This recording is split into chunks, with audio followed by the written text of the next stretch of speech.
Vieni Roby, vieni. Oggi Eccolo. assaggiamo un vino che è una bomba pazzesca, è una bomba. Si va nel Lazio, si va a Gradoli, si va da Joy, che è la villana, e assaggiamo il suo Bianco Uovo 2020, un procanico 100%.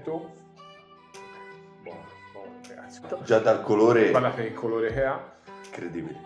10 giorni di macerazione in vetroresina e poi 10 mesi di affinamento in un uovo di cemento grezzo, imbottigliato senza aggiunta di solforosa. Ok. Ed è un vino spettacolare. Andiamo ad Andiamo ad assaggiare. assaggiare.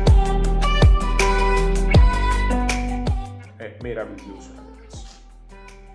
Meraviglioso, è un vino che colpisce soprattutto per il suo equilibrio, degli aromi veramente invitanti.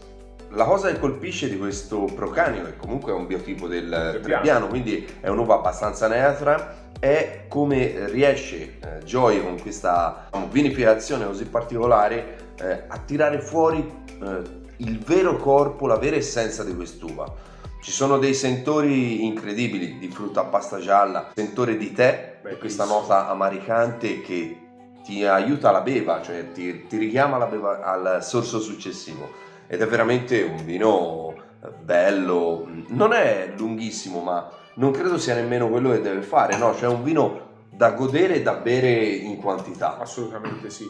Aggiungerei c'è questa nota che mi ricorda, cioè oltre che comunque questa nota di tè che è bellissima, c'è anche queste note un po' speziate che me lo rende quasi un vino un po' orientale, no? Cioè questi sentori orientali, quindi mi ci vedo bene un pollo al curry. E con questa tipologia di vini qua si può usare anche con gli abbinamenti, ci si diverte. Anzi, cioè è proprio esatto, cioè il divertimento, spaziare anche con tipi di cucine diverse, si va sull'etnico, ci si diverte un sacco, ragazzi, provatelo. Bere, cioè alla fine si parte da un vino e bisogna divertirsi, cioè nel senso c'è niente da fare, il vino va gustato ma bisogna sapere divertirsi, quindi non c'è da avere paura a usare, a fare un abbinamento, si fa. Quindi... A proposito di abbinamento, che musica mi ci metteresti? Ah ecco, ora si è parlato di abbinamento del cibo, però vi parlerò anche di un abbinamento musicale.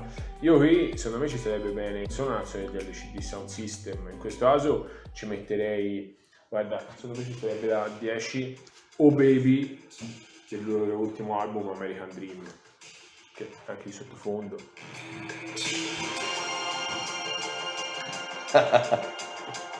Stupendo, ragazzi, gustiamoci buona musica, buon cibo e buon vino. Dai, alla prossima.